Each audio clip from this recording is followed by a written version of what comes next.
Hello friend, कैसे हैं आप लोग। रिसेंटली आप सभी को पता होगा यूक्रेन और रशिया के बीच युद्ध चल रहा है, वो खत्म होने का नाम नहीं ले रहा है। इससे पूरी दुनिया में आर्थिक संकट पैदा हो चुका है। इसमें ऐसा नहीं है कि इंडिया भी अछूता है, इंडिया को भी बहुत ज़्यादा प्रॉब्लम फेस करने को मिल रही है। आप चाहे इंडिया में ये रुपए का गिरना हो और चाहे आप महंगाई देखें, इसमें जो है यूक्रेन वार की बहुत बड़ी भूमिका है, क्योंकि यूक्रेन वार की वजह से पूरी दुनिया जो है आर्थिक संकट में फंसी हुई है। इसी बीच रशिया ने यूक्रेन के राष्ट्रपति जेलेंस्की को ये कहा है कि ये मॉन्स्टर हैं इस युद्ध के लिए, क्योंकि रशिया जो है इस युद्ध को खत्म करना चाह रहा है, लेकिन जेलेंस्की जो हैं वो इस युद्ध को और भी ज़्यादा प्रवोक कर रहे हैं। वो नाटो हुआ या फिर और भी देश हुए, उनसे सहायता मांग रहे हैं और इस युद्ध को जारी रखना चाह रहे हैं। इसलिए रशिया ने जेलेंस्की को मॉन्स्टर कह दिया है। आखिर इसके क्या रीजन है, चलिए जानने का प्रयास करते हैं। यदि हम इसके मेन रीजन की बात करें तो यूक्रेन के जो राष्ट्रपति हैं जेलेंस्की, उन्होंने नाटो से ये कह दिया है कि आप रशिया पे प्रिम्प्टिव स्ट्राइक कर दीजिए। यदि ये स्ट्राइक हो जाती है तो ये आपका वर्ल्ड वॉर 3 की सिचुएशन पैदा हो सकती है। इसलिए पूरी दुनिया जो है इस समय डरी हुई है। इसलिए रशिया ने भी जेलेंस्की को मॉन्स्टर कह दिया है, क्योंकि ये वर्ल्ड वॉर 3 की तरफ ढकेलना चाहते हैं इस युद्ध को। इससे पूरी दुनिया जो है वो तबाही की कगार में आ सकती है।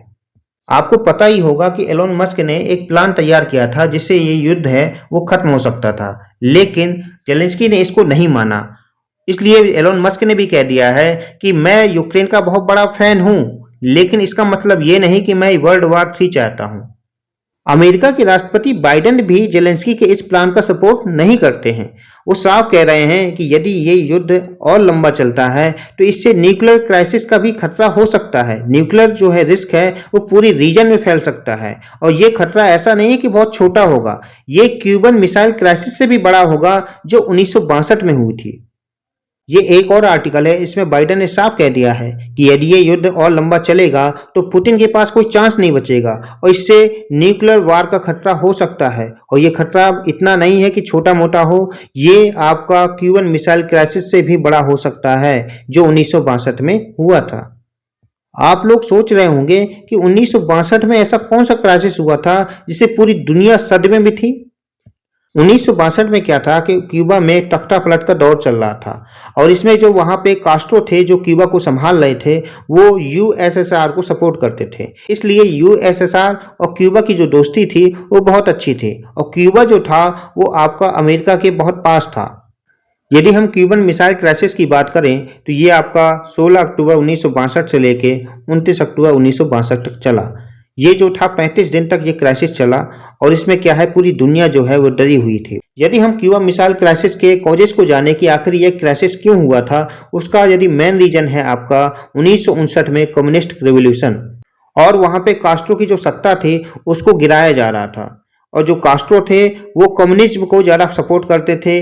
इस वजह से ये आपके यूएसएसआर के बहुत करीब चले गए। और यदि हम इसके तीसरे रीजन की बात करें तो वो आपका बे ऑफ पिग्स डिजास्टर जो 1961 में हुआ था, ये मेन कारण आता है। और जो कास्ट्रो थे वो सपोर्ट कर रहे थे आपके यूएसएसआर को। और आपको उस समय पता है कि कोल्ड वार की सिचुएशन चल रही थी। उस समय पूरी दुनिया में यदि ताकतवर देशों की बात करें तो केवल 2 ही देश थे, यूएस और यूएसएसआर।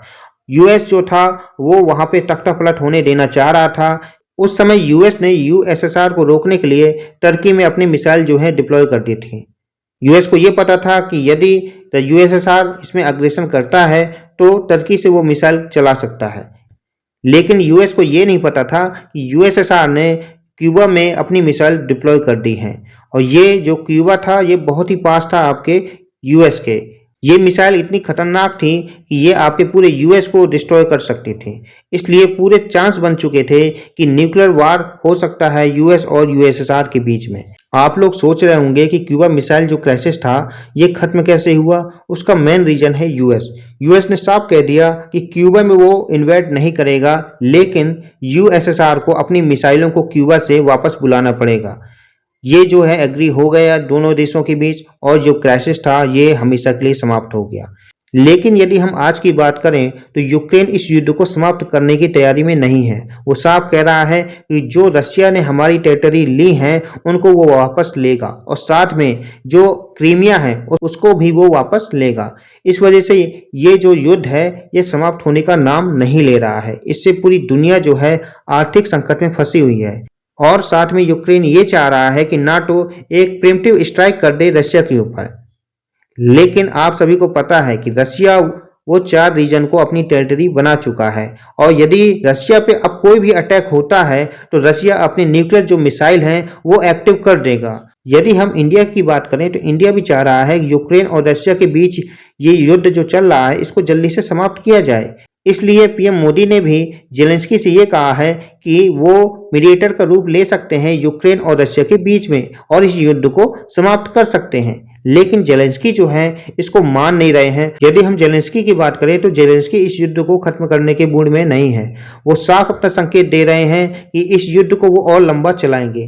वो साफ कह रहे हैं जो उन्होंने अपना हिस्सा खोया है उसको वो वापस लेंगे। आई होप आपको ये वीडियो पसंद आया होगा। प्लीज इस वीडियो को लाइक करें, सब्सक्राइब करें, शेयर करें और हमेशा खुश रहें और अपना ध्यान दें। धन्यवाद।